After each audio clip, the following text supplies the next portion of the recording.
네, 안녕하세요. 안녕하십니까? 네. 날씨도 더운데 일본 분들 또 북한 사람들 휴가도 안 가나 봐요. 그냥 내일 가기는 할 모양이고 아베 총리는 다녀오지 않았나요? 휴가. 이미 갔다 예, 왔대죠. 다녀왔죠. 내일 가기 하려고. 그리고 뭐 미사일 쏘고 또 무슨 뭐 방사정포 쏘고 어떻게 보세요? 지금의 이 한반도 주변 상황들 어떻게 보세요? 일단은 그럼에도 불구하고 평화가 경제다라고 생각하는 그런 국민들의 정서가 이전에 그런 미사일 발사나 핵실험 했을 때의 그런 긴장 관계보다는 굉장히 좀 완화되어 있는 것은 보입니다. 그러니까 주식이 뭐 급락하거나 이런 뭐 그리고 또 사재기 이런 거 없지 않습니까? 예. 결국은 지난 판문점에서 삼국 정상들이 만나서 대화를 나눴고 그 후속 조치가 좀 필요한 북한의 입장에서 이제 미사일 발사를 하고 있는 거고 저희로서는 그런 무모한 발사를 안 하고 평화 체제를 구축하기 위한 노력을 대화로서 풀어야 된다는 얘기를 계속 강조하고 있다라는 점을 말씀드리고요. 곧 조만간 실무회담이 열릴 텐데 아마 지금 한미 연합훈련이 8월 5일부터 개최되기 때문에 그 이후에 실무회담이 좀 있지 않을까 싶고요. 모처럼 온 이 평화 국면을 북한이 좀 이렇게 자극적인 행위를 좀 안 했으면 좋겠습니다. 네. 안 했으면 좋겠는데 자꾸 해요. 그러게 8월에 더 한 번 있을 거라는 게 국정원 발표이긴 한데요. 그래도 어쩌겠습니까? 대화를 통해서 계속 풀어가야죠. 진수희 전혀 어떻게 보세요? 평화가 왔나요? 저는 그 동의하기 어렵고요. 그러다 보니까 이제 야당 일각에서 뭐 북한이 저렇게 나오는데 우리라고 가만히 있을 수 있느냐. 사실은 그러니까 이제 핵무장론에서부터 다양한 그 핵 억지력 강화와 관련한 그 제안들이 나오고 있는데 맞아요. 사실은 대화와 핵 억지력 강화가 양자택일의 문제는 저는 아니라고 봐요. 병행할 수 있다? 병행하면서 그러니까 핵 억지력 강화가 오히려 대화를 더 진행시키는데 그게 레버리지가 될 수도 있는 측면이 분명히 있고 북한 보세요. 북한은 한편으로 대화하는 척하면서 전혀 달라진 거 없이 끊임없이 미사일 쏘고 심지어는 SLBM 탑재할 수 있는 신형 잠수함도 건조해서 막 자랑하고 예. 또 쏘겠다고 하고 근데 제가 더 당황스러운 거는 한 달도 안 됐잖아요. 6월 말에 판문점에서 문 대통령 끌어안고 뭐 고맙다 그러고 이래놓고 바로 돌아서서 그러게 말해요. 미사일 쏘고 대놓고 경고한다고 천명하고 또 관역이 될 거라면서 우리를 협박하고 사실은 야당 일각에서 이런 핵무장론 이런 게 나오는 단초를 사실 북한 쪽에서 지금 제공하고 있다. 저는 그렇게 봅니다. 그리고 핵 억지력 확보, 핵무장론에 대해서 김현정 의원은 어떻게 보세요? 저는 안 된다고 봅니다. 이미 이명박 정부나 박근혜 정부 때 대화를 통해서 문제를 풀지 않고 지속적으로 이런 주장을 했었습니다. 그러나 그것도 실패한 겁니다. 이미 그 세 차례에 걸쳐서 남북 정상 간의 회담이 있었고요. 그리고 북미 정상 간에도 대화가 있었고, 그 다음에 이제 결과를 내지 못했다 하더라도 그 이후에도 지속적으로 대화를 했기 때문에 저는 핵무장을 해야 된다라는 그런 위험한 발상에서 벗어나야 된다. 한반도는 비핵화를 통해서 평화체제로 가야지 북한이 도발을 했다고 해서 대응하는 방식으로 핵무기를 우리도 가져야 된다라고 얘기하는 것은 대단히 위험한 것이고요. 그는 전 세계 평화의 흐름에 맞지 않은 과거 퇴행적인 것이고요. 만약에 그 반격으로 가려면은 NPT도 탈퇴해야 되고 미국 한미 동맹도 깨야 되는 문제가 생깁니다. 그래서 아무리 북한이 도발을 한다 하더라도 저희는 평화를 구축하기 위한 노력을 해야 되고 평화가 안 왔다고 하는데 평화는 오고 있습니다. 네. 지금 오고 있는지는 나중에 오고 나서 판단을 해야 될 문제고 저 개인적으로는 한반도 비핵화 돼야 된다고 믿는 입장이기 때문에 핵무장론 주장에 대해서 동의하지는 않아요.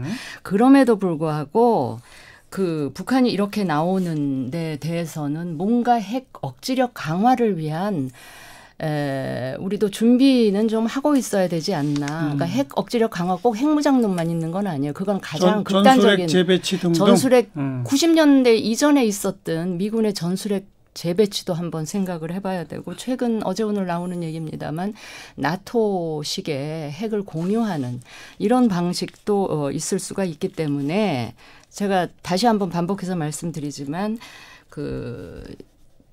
오히려 대화의 진전을 위해서 우리 쪽의 레버리지를 강화하는 차원에서라도 우리가 이런 좀 그 움직임은 보여줄 필요가 있지 않나 하는 생각은 듭니다. 그러니까 그 말씀은 한미 공조 틀을 유지하는 속에서 물론이죠. 미국과의 협의 끝에 전술핵 재배치 내지는 나토형의 뭐 이런 그런 걸 생각해 볼 수 있다는 거죠. 그렇죠. 나토형이든 미군의 전술핵 배치든 다 미국과의 협의 하에 이루어질 수 있는 그건 이제 아까 김현전 의원 우리는 NPT 탈퇴 한미동맹 깨진다. 그건 아닐 수 있다는 얘기인데 그건 어떻게 보세요? 근데 이미 그건 2017년도에 그리고 2018년도에 평창 올림픽이 진행될 때 남북 대화가 물밑에서 되고 그다음에 정상간에 만났는데 그때 자유한국당이 했던 논리가 그거고 미국으로 가가지고 그 전술핵 배치해야 된다라고 조야의 인사들을 만났지만 결국은 그 하노이 회담 그다음에 그 싱가포르 회동 이렇게 해가지고 북미 정상 간에 만나서 구체적인 협의에 들어가는 과정이 있는 거예요. 그래서 지금 전술핵 배치의 문제는 이미 2017년도, 2018년도에 자유한국당 등 야당 일각에서 했던 건데 사실은 거기에 벌써 진도가 많이 나갔기 때문에 제가 지금 이 상황에서 미사일 2번 실험했다고 해가지고 남북 관계를 그 이전의 시기로 돌린다라고 얘기하는 것은 그동안 많이 진전되어 온 것을 다시 과거 회기로 가게 하겠다라는 거에 불과하기 때문에 제가 볼 때는 그 얘기는 지금 이런 주장을 해도 미국이 동의할 리가 없다? 저는 뭐 그렇게 봅니다. 네. 이미 많이 진전되어 왔다라고 봅니다. 그리고 구체적으로 프로그램을 제시하고 있기 때문에 알겠어요. 지금 전술핵 배치는 과거로 돌아간다라고 봅니다. 18년 대화가 시작될 무렵의 상황과 지금 상황은 또 굉장히 많이 다르기 때문에 네. 아무튼 뭐 계속 살아있는 쟁점의 하나로 우리 자체 핵무장론은 뭐 그렇게 본격적 쟁점이 된 것 같지는 않습니다만 최근에 다시 전술핵 재배치 내지는 어떤 뭐 나토형의 어떤 뭐 이런 형식들은 거론되고 있는 것 같은 상황이에요. 그 얘기 하나만 덧붙여 9.19 남북 군사 합의를 폐기 선언을 해야 된다라는 게 지금 한교안 대표의 주장이지 않습니까? 그렇습니다. 이거는 곧 남북 정상 간에 합의된 내용, 2차 정상회담 내용을 폐기하라는 거잖아요. 그런 거는 대단히 위험하다. 저는 개성공단이나 금강산 강강이 그 단절될 때 그렇게 하나의 사건이 발생했을 때 그래도 대화를 통해서 풀려는 노력이 있어야지 그렇지 않고 닫고 폐기하면 결국은 경제적으로 피해보는 것은 우리 또 많이 본다. 그래서 평화가 경제다라는 그런 움직일 수 없는 진실 앞에서 사실 앞에서 좀 이렇게 꾸준하게 가야 되지 않을까 싶습니다. 답답해요. 9.19 군사합의를 지금 북한이 깨고 있잖아요. 지금 한교안 대표 같은 사람은 말로 그냥 폐기하라 이렇게 얘기를 하지만 실제 행동으로 파기하고 있는 쪽은 북한인데. 네, 9.19 군사합의의 그 자자구구 내용을 살펴보면 북한의 이번 그 미사일 발사가 거기 포함되어 있지는 또 않다고 하더라고요. 그게 아니에요. 그리고 미국에서도 미국 정부가 그것은 우리를 직접 공격한 게 아니기 때문에 미국은 자기네들 공격을 안 했기 때문이지만 우리 남한은 그 미사일을 그러니까 9.19 합의 폐기가 아니기 때문에 그거는 그렇게 생각할 수 있는 것과 사실관계에 부합하지 않는 것은 제가 볼 때 맞지 않아요. 이렇게 공적인 방송에 나와서 폐기다라고 그 9.19 북한이 합의를 폐기한 거다. 북한이 얘기한 것은 제가 볼 때는 사실에 부합되지 않습니다. 예. 답답합니다. 답답한 거라면 실질적으로 깨고 있다고 많은 국민들이 그렇게 받아들이고 있어요. 그거는 그래도 그 정도. 네. 당장 내일 그 일본 가기에서 이제 화이트리스트 배제하게 되면 우리 어떻게 해야 하느냐 한 말씀씩 해보시죠. 김현전 의원부터. 저는 일단 뭐 내일까지 봐야 되겠지만 일본이 그 우리를 침략했을 때의 상황, 100년 전 상황과 많이 달라졌다. 그리고 일본이 떡주무릇이 주물렀던 그런 시기와 지금은 공존공생해야 될 시기입니다. 그리고 각각의 국가의 외교와 그다음에 국가의 그런 존재를 부정하고 국내법에 따른 사법부의 판단을 무시하는 그런 내정 간섭하는 형태의 일본의 정치 저는 근절해야 된다고 저는 봅니다. 그랬으면 좋겠는데 근데 이제 만약 내일 그렇게 결정해 버리면 해야 하면 이제 청와대에서 방향이 나올 것이고요. 오늘 김상조 실장이 오늘은 힘들지만 내일은 이겨낼 수 있을 거다라고 얘기했듯이 국내의 그런 부품 등 이제 자구책을 마련할 노력을 당과 정부와 청와대가 그리고 기업이 긴밀하게 해야 되지 않을까 싶습니다. 그런데 이게 1,100여 개의 제품에 대한 화이트 리스트 제외라고 하는데요. 구체적으로 어떻게 될 건지는 보고 대응해야 되지 않을까 봅니다. 진수희 전 의원. 저는 솔직히 제가 지금 생각할 수 있는 능력도 안 되고요. 생각나는 게 없어요. 그래서 대응책이 안 보인다. 내일 가기까지 아직도 시간이 좀 남아 있으니까 그 사이에라도 지금 여러 가지 시도나 노력들이 사실은 좀 허무하게 좀 결과가 안 보이는데 그렇다 하더라도 끊임없이 물밑에서라도 노력을 해야 하고요. 뭐 오늘인가 박지원 의원이 그 우리 방일 그 의원단 안 만나줬던 자민당의 간사장. 네. 간사장이 개인적으로 뭐 만나고 싶어 한다는 뭐 얘기가 있어서 그거에라도 뭔가 기대를 걸어볼까 그런 막 이렇게 지푸라기 잡는 심정인데요. 네. 문제는 뭐냐면 화이트리스트 배제가 딱 그 실행에 옮겨지면 뭐 1,000몇백 개? 그러니까 문제가 되는데 그중에 한 50여 개 가까이는 거의 90% 이상이 일본에 전적으로 의존하는 그런 핵심적인 거라서 이거를 어떻게 대응을 하려는지 저 자신은 아이디어가 없습니다만 우리 정부가 이게 뭐 한 달 이상 얘기가 되어둔 거라 뭔가 이렇게 만반의 준비를 하고 해왔는지 좀 그거를 뭐 지켜볼 수밖에 없죠. 걱정이죠. 걱정이죠. 네. 그 파장의 크기가 어느 정도가 될지를 가늠이 안 되니까 가늠이 안 된다는 게 더 불안하게 만드는 거죠. 일이 여기까지 오게 된 것을 우리 외교당국의 외교 실패다라고 보고 문책성 개각이 필요하다는 주장에 대해서는 어떻게 생각하세요? 진수희 전 의원부터. 저는 이 상황 때문에 외교 당국의 문책성 개각이 필요하다 이렇게까지 생각은 안 하고요.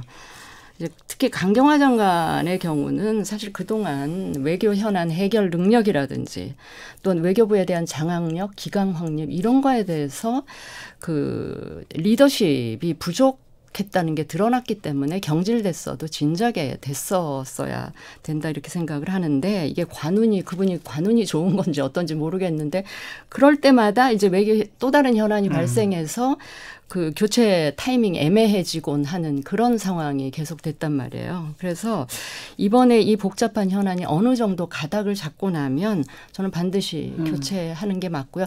강경화 장관 본인도 저는 이 피로도가 그게 달했을 것 같다는 생각이 시점이 들어요. 지금은 아니다. 그러나 지금은 그렇죠. 좀 알겠죠. 그렇죠. 네. 김현 전 의원 어떻게 보세요? 저런 주장에 대해서. 유교 라인 교체요? 네.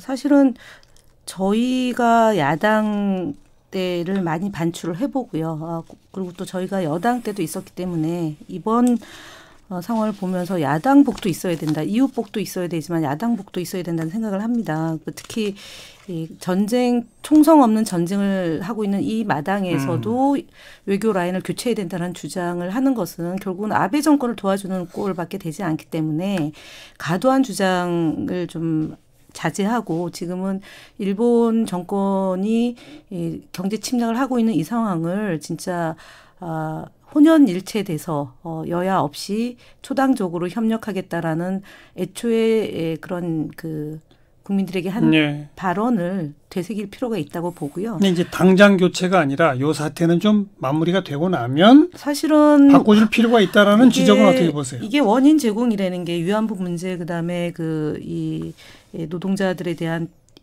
정말 말할 수 없는 강제징용 또 지난 정권 아니요. 스스로 자조적인 얘기를 할 필요는 없으세요. 제가 말씀드리고 싶은 것은 이런 것들이 일본의 과거사에 대한 사과나 반성하지 않음으로부터 비롯된 것이기 때문에 모든 문제를 지금 이 정부의 외교 무능 또는 뭐 미리 대처하지 못했다라고 얘기하면서 자꾸 남남 갈등을 부추기는 것은 저는 옳지 못하다고 봅니다. 외교는 정말 상대와의 싸움이기 때문에 얼마나 단일 대오를 형성해서 정부를 뒷받침해 주느냐가 저는 관건이라고 봅니다. 그래서 외교 라인이 시도 때도 없이 교체해야 된다라는 얘기는 결국은 외교 현장에서 싸우는 외교부 장관이 됐던 아니면 국방부 장관이 됐던 이런 분들에게 알겠습니다. 예, 좀 힘이 빠지는 일이다라고 보여집니다. 자, 제가 가볍게 한 말씀 드릴게요. 야당복이 없다고 얘기를 하셨는데 최근에 민주당 내부에서도 야당복은 한번 오지게 있다. 이런 추경을 99일 동안 통과 안 시킨데 어떻게 야당복이 있습니까? 있잖아요. 아니 민주당 내부에서 야당복이 있다고 나온다는 얘기를 저희 민주당 안에 말씀드린 거예요. 그런 정치인은 없습니다. 예. 자, 요 일본 관련해서 민주당 싱크탱크 민주연구원이 작성한 보고서가 지금 논란이죠. 다른 여론조사 기관의 자료를 인용해가지고 또 그것도 아마 뭐 무단 인용이다라는 주장이 있습니다만은 또 이것이 총선에 유리하다는 식으로 분석이 돼 있어서 좀 논란이 일고 있는데 진수희 전은 어떻게 보세요? 저는 이 기사를 보고 좀 경악을 금치 못했고요. 지금 이 국정 운영에 책임을 지고 있는 여당이 사실 이런 정도의 국가 위기 상황 스스로도 경제 침략 전쟁 중이라고 얘기하고 있는 이 상황에서 이것이 총선 전략에 유리한지 불리한지 주판을 튀기고 있었다는 얘기밖에 안 돼서 국민 입장에서는 엄청난 배신감을 느끼지 않을 수가 없고요. 적어도 집권당의 싱크탱크라면 이 국가적인 위기 상황에서 이걸 어떻게 극복하고 대처해 나갈지를 고민하고 그런 거하고 관련된 보고서를 써야 되는 이 와중에 그런 보고서를 나왔다는 게 저는 참 배신감을 제가 느끼고요. 우호 세력인 정의당마저 진심으로 사과하라고 하는 마당에 오늘 저는 홍익표 대변인이 이 상황을 대수롭지 않다는 듯 이걸로 정쟁으로 끌고 가면 한국당이 친일 프레임에 더 빠질 수 있다. 이런 식으로 적반하장식의 얘기를 하는 걸 보면서 저는 더더욱 놀랐고요. 예. 짧게 한 말씀만 더 보태면 저도 여의도 연구원장을 한 15개월 가까이 했어요. 그렇죠. 지방선거도 치렀고요. 저는 통상 연구원에서 생산하는 이 대외비 보고서의 배포 범위는 지극히 제한적입니다. 이렇게 소속 의원 전원에게 돌리는 경우는 아주 이례적이고요. 이렇게 소속 의원 전원에게 이걸 돌릴 때는 원장의 동의나 결재 허락 없이는 저는 이런 일이 있을 수 없다고 보고요. 양정철 원장이 저는 몰랐을 리 없다. 좀 책임을 지는 게 맞다. 김현주 의원님은 어떻게 보세요? 일단은 말씀하셨던 일본 경제 침략에 대한 대응은 저희 당 안에 공식 기구가 있습니다. 최재성 의원이 위원장을 맡고 있고요. 그다음에 소재 부품, 인력, 장비를 이제 대비해야 되기 때문에 정세균 전 국회의장이 또 맡아서 대비하고 있습니다. 그리고 현장 방문은 최고위원들이 가서 현장 상황을 체크하고 있고요. 그래서 각종 보고서나 당정청 회의는 진행되고 있고 연구원에서 한 이 보고서는 대외주의가 찍혀 있고 그다음에 여론조사 기관에서 한 것을 해설한 것의 3쪽짜리 보고서입니다. 그래서 전체 내용은 문제되기보다는 한 줄에 보면은 뭐 긍정적으로 작용한다는 이 적절치 못한 표현 때문에 논란이 되고 있는 거고요. 여기에 대해서 이사장을 맡고 있는 당대표께서 주의를 조치했고 원장께서는 본인이 부적절했다라는 걸 시인하고 그다음에 해당 관련자들에게 엄중 주의와 경고 조치를 했습니다. 지금 이 일본 경제 침략에 대해서 집권 여당으로서 무한 책임을 갖고 있고 해결하려는 노력과 의지가 있기 때문에 이 보고서가 잘못 이 의원들에게 나가서 그것이 언론에 유출된 건 대단히 유감스럽다는 점 다시 한번 말씀드리고 더 이상 이런 논란이 안 생기도록 보다 밀도 있고 그리고 책임 있게 정치를 해야 된다는 점을 말씀드리겠습니다. 네. 부적절했고 잘못된 행동이다. 민주당은 인정하는 거네요. 네, 그렇습니다. 민주당을 인정하는데 대변인 오늘 이야기를 보니까 전혀 상황의 심각성을 인지를 그분 개인적으로 그런지는 모르겠는데 그런 것 같아서 좀 유감이었습니다. 공식 성명으로 나온 건 아닌 걸로 아니 기자들한테 설명할 때 그러더라고요. 그런데 대변인 입장은 통상 당의 입장으로도 이해될 수 있기 때문에 그건 대단히 부적절했다. 당 대표도 사과를 하는 마당에 대변인이 나와서. 대표가 사과한 건 아니고 대표는 해당 관계자한테 주의 조치를 한 거고요. 그래서 뭐 이사장을 맡고 있기 때문에 잘 관리하라. 여론조사에 있어서 주의를 기해야 된다. 당부 말씀하셨습니다. 네, 알겠습니다.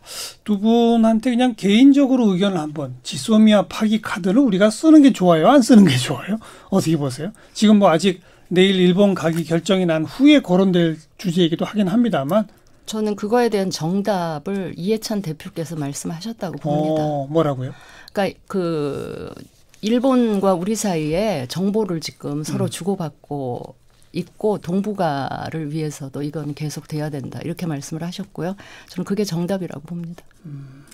이해찬 대표 워딩이 또 인용하시는 분에 따라 조금씩 다르긴 하더라고요. 네, 그러니까 어쨌든 경제 분야와 외교 안보 분야가 이렇게 동일시돼서 극단으로 치닫는 거에 대해서는 우려를 표시하는 것 같습니다. 그래서 지금 일본의 경제 침략으로 잘못된 대응이 지소미아와 같이 이제 서로 안보 협력을 하기 위한 기구 이런 협정을 파기할 정도는 아니지 않겠느냐라고 보는데요.